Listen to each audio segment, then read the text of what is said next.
अस्सलाम वालेकुम dear students.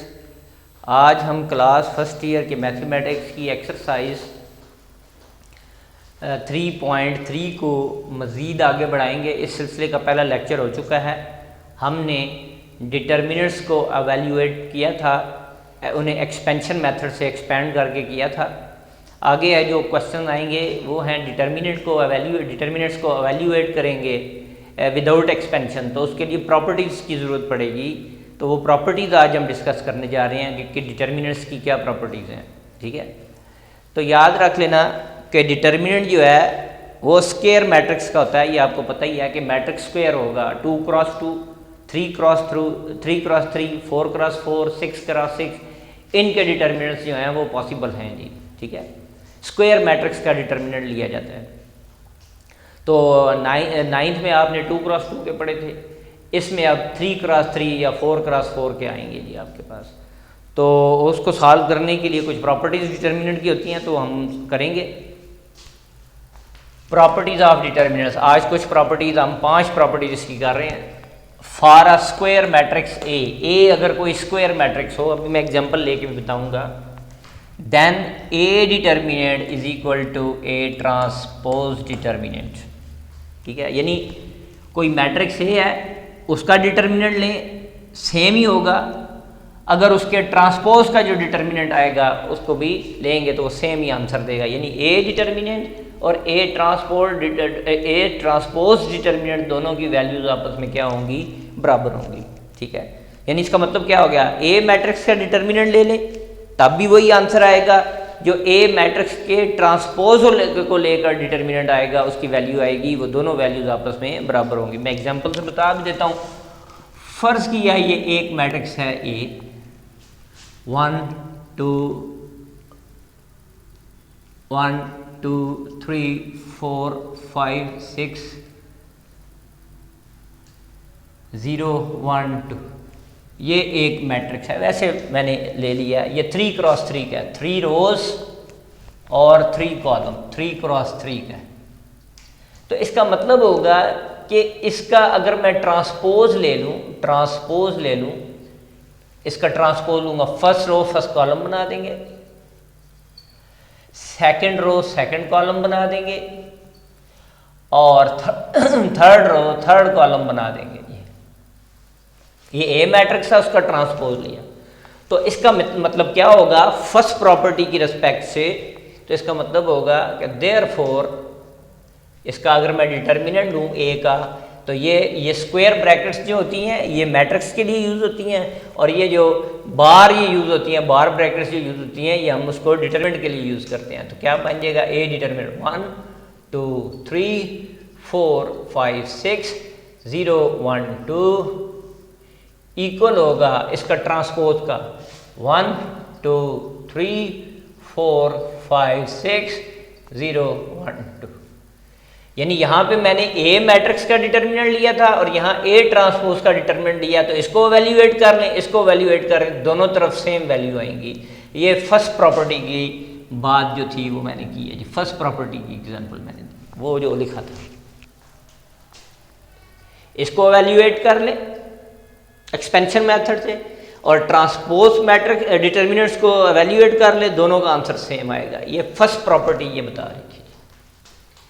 Second property के लिए एग्जांपल्स, इफ एनी 2 रोज और any 2 columns of a determinant A matrix are interchange, then value of resulting determinant will be this one. तो अगर हम इसको ऐसे कह लें, या ये है ए मैट्रिक्स है, यानी ए मैं डिटर्मिनेंट ले लेता हूँ, ये मैं ले लेता हूँ जी 1 2 3 4 5 6 0 1 2। ठीक है, कोई सी 2 रोज चेंज कर दे, रो को रो के साथ चेंज कर सकते हैं, कॉलम को कॉलम के साथ, तो कोई सी भी आपस में चेंज कर लें। ठीक है, मैं एग्जांपल देता हूँ। वैसे इंटरचेंजिंग इसको हमने कर दिया, चले R1 को R2 के साथ चेंज कर देते हैं, R1 एंड R2। तो क्या बन जाएगा, ए डिटर्मिनेंट, इंटरचेंज कर देते हैं। जब इंटरचेंज करेंगे, ये डिटर्मिनेंट था, अब इसकी फर्स्ट रो और सेकंड रो को आपस में इंटरचेंज कर रहे हैं आपस में। तो ये ऊपर लिख दी इसकी जगह 4 5 6, अब 1 2 यहाँ 1 2 3, R1 और R2 को फर्स्ट रो और सेकंड रो को इंटरचेंज कर रहे हैं, यानी सेकंड की जगह फर्स्ट रो लिख दी, फर्स्ट रो की जगह सेकंड रो लिख दी, इसको ऊपर लिख दिया, इसको इसकी जगह लिख दिया 0 1 2। अब होगा क्या, इसको एक्सपैंड करके जो वैल्यू निकलेगी, इसको एक्सपैंड करके जो वैल्यू निकलेगी और इसको एक्सपैंड करके जो वैल्यू निकलेगी, वो साइन का डिफरेंस आ जाएगा, यहाँ माइनस आ जाएगा। यहाँ अगर इसकी वैल्यू सपोज कर लिया, लेट हमने क्या लिया, कोई सी आता है, तो वहाँ पर ये माइनस सी हो जाएगा। पर या यहाँ अगर माइनस सी आता है तो वो प्लस सी हो जाएगा यहाँ पे। यानी इस डिटर्मिनेंट की जो वैल्यू होगी, अगर हम कोई सी दो रोज चेंज कर दें, कॉलम भी चेंज कर सकते हैं, R1 को R2 से चेंज कर लें, या R2 को R3 से R1 को R2 से चेंज किया है मैंने, तो आप R2 को R3 से चेंज कर लें, या R1 को R3 से चेंज कर लें। इसी तरह कॉलम 1 को कॉलम 2 से चेंज कर लें, या कॉलम 1 को कॉलम 3 से चेंज कर लें, या कॉलम 2 को कॉलम 3 से, कोई से दो रोज या दो कॉलम को चेंज करेंगे तो डिटर्मिनेंट की वैल्यू का जो साइन आएगा वो चेंज हो जाएगा। पहले जो आ रहा था वो और होगा साइन, अगर नेगेटिव आ रहा था तो अब चेंज करके पॉजिटिव हो जाएगा, या अगर पहले पॉजिटिव हो रहा था तो अब नेगेटिव हो जाएगा। एवेल्यूएशन जो करके आंसर होता है। तो इसका मतलब हो गया, मैंने इसको और इसको रिप्लेस किया था आपस में, तो इस डिटर्मिनेंट को एवेल्यूएट करने से मैंने कहा अगर आंसर सी आता है तो अब मैं अगर इसको एवेल्यूएट करूंगा आंसर सी ही आएगा, लेकिन अब साइन का कौन सा आ जाएगा, बाहर साइन माइनस का है तो यहाँ माइनस लग जाएगा। ये बात समझाने वाली है। तो क्या कहा, अगर कोई से दो रोज या कोई से दो कॉलम्स किसी भी डिटर्मिनेंट के इंटरचेंज कर दिए जाएं तो जो रिजल्टिंग डिटर्मिनेंट होगा उसके साथ नेगेटिव साइन आ जाएगा। एक्सपेंशन करेंगे तो उसकी वैल्यू नेगेटिव साइन के साथ आ जाएगी, यानी साइन चेंज हो जाएगा। अच्छा, इसी तरह आप कॉलम चेंज कर लें, मैं कॉलम चेंज कर लेता हूँ। ये ए था, अगर R1 और R2 में से मैं चलो C1 और C3 को चेंज कर देता हूँ। ये एग्जांपल ले लेते हैं, ए 1 2 3 4 5 6 0 1 2। अब इंटरचेंजिंग कॉलम 1 एंड कॉलम 3, आप 2 को चेंज कर लें, 2 को 3 के साथ चेंज कर लें, तो अब क्या हो जाएगा, जो डिटर्मिनेंट होगा वो क्या बन जाएगा, माइनस, चेंज कर दिया हमने इसको, तो अब ये बन जाएगा, पहले अगर इसकी इक्वल था अब इस तरफ साथ नेगेटिव साइन आ जाएगा। ठीक है, तो क्या बन जाएगा जी, ए इंटरचेंज कर दिया तो ए इसका डिटर्मिनेंट था, इसको हमने इंटरचेंज कर दिया तो क्या बन जाएगा जी, आपके पास 3 6 2 2 5 1 1 4 0।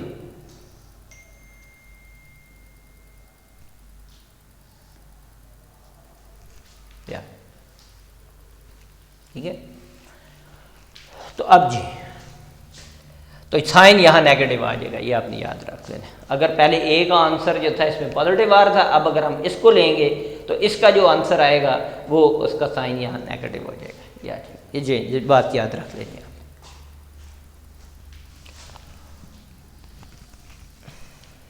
नेक्स्ट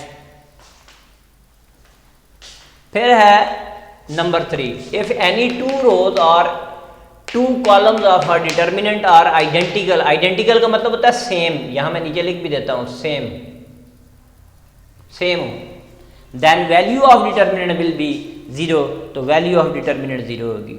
ये तीसरे के लिए मैं एग्जांपल कर रहा हूं। थर्ड के लिए फर्ज किया ये एक डिटर्मिनेंट है, मैंने ले लिया 1 2 3 0 1 5 1 2 3, ये देखिए। तो अब ये एक डिटर्मिनेंट है, अब उसकी देख लें R1 और R3 सेम है। ठीक, तो क्या लिखा हुआ है, अगर कोई सी दो रोज या कोई से दो कॉलम सेम हो जाएं तो वैल्यू ऑफ डिटर्मिनेंट 0 हो जाएगी। क्या होगा, इसको हम ऐसे कर लेते हैं, तो as R1 and R3 are identical, then ये जो एवेल्यूएट करके डिटर्मिनेंट का आंसर आएगा 0 1 5 1 2 3, यानी इसको जब हम एक्सपैंड करेंगे तो आंसर किसकी इक्वल होगा, इस डिटर्मिनेंट की वैल्यू 0 हो जाएगी, क्योंकि कोई सी दो रोज या कोई से दो कॉलम सेम हो जाएं, आइडेंटिकल हो जाएं, तो वैल्यू ऑफ डिटर्मिनेंट 0 हो जाती है। मैंने रोज सेम ली हैं, ये रोज आप कॉलम सेम ले लें, इसको इसके सेम ले लें या इसको सेम ले लें, तब भी डिटर्मिनेंट की वैल्यू 0 होगी, ये याद रख लें। थर्ड प्रॉपर्टी ये कह रही थी, प्रॉपर्टी नंबर 4, ये प्रॉपर्टी नंबर 4, फोर्थ प्रॉपर्टी की example. If all the entries of any row और column of a determinant are 0, ठीक है, अगर किसी भी डिटर्मिनेंट की, यानी स्क्वायर, ए से मुराद मेरा मतलब है वो स्क्वायर मैट्रिक्स होगा और उसके डिटर्मिनेंट की बात होगी, ठीक है। तो कह रहा है तमाम एंट्रीज अगर 0 हो जाएं किसी रो की या किसी भी कॉलम की, फर्ज किया ये एक मैट्रिक्स था, उसका डिटर्मिनेंट लिया मैंने ए, इसको मैंने क्या दिया 1 2 5 0 0 0 7 9 3, ये था। तो अब आप देख लें ये R2 की एंट्री सारी क्या है 0, as all the entries of row 2, ये row 2 are 0, so value of determinant will be 0। इसको बेशक एक्सपैंड कर लें तो ये 0 के बराबर होगा। मैं इधर 0 लिख रहा हूँ, तो इधर मैं लिख देता, चलो इधर कर लेते हैं 1 2 5 0 0 0 7 9 3, ये 0 के बराबर। ये स्टेटमेंट देना ज़रूरी है यहाँ पे। ये आ गया, मैंने रो में की हैं, आप किसी कॉलम में इधर सारे 0 कर लें या इधर 0 कर लें या इधर 0 कर लें, किसी भी एक रो या एक कॉलम में सारे एलिमेंट 0 हो जाएं तो डिटर्मिनेंट की वैल्यू 0 हो जाती है। हमें एक्सपैंड करने की ज़रूरत नहीं, लेकिन आप एक्सपैंड करके देख भी सकते हैं कोई भी डिटर्मिनेंट इस शक्ल का लेके। अब है जी number 5 property. If the entries of a row और a column of a matrix A are multiplied by a number k, then determinant of resulting matrix will be k into a। फर्ज किया ये a मैट्रिक्स है 1 2 4 5 7 3 2 1 9, ठीक है, ये एक मैंने मैट्रिक्स ले लिया, ठीक है। अब देखें जी, इसको मैं मल्टीप्लाई कर दूं, ये a मैट्रिक्स है, इसको मैं किसी नंबर से मल्टीप्लाई कर देता हूँ, इसको किसी भी रो को या किसी भी कॉलम को किसी एक नंबर से मल्टीप्लाई कर देते हैं। चले मैं इसको मल्टीप्लाई कर देता हूँ 5 से, यानी इसको, तो या तो 2 से कर देते हैं पहली रो को, तो यह आ जाएगा 2 2 2 4 4 2 8, बाकी सेम रहा,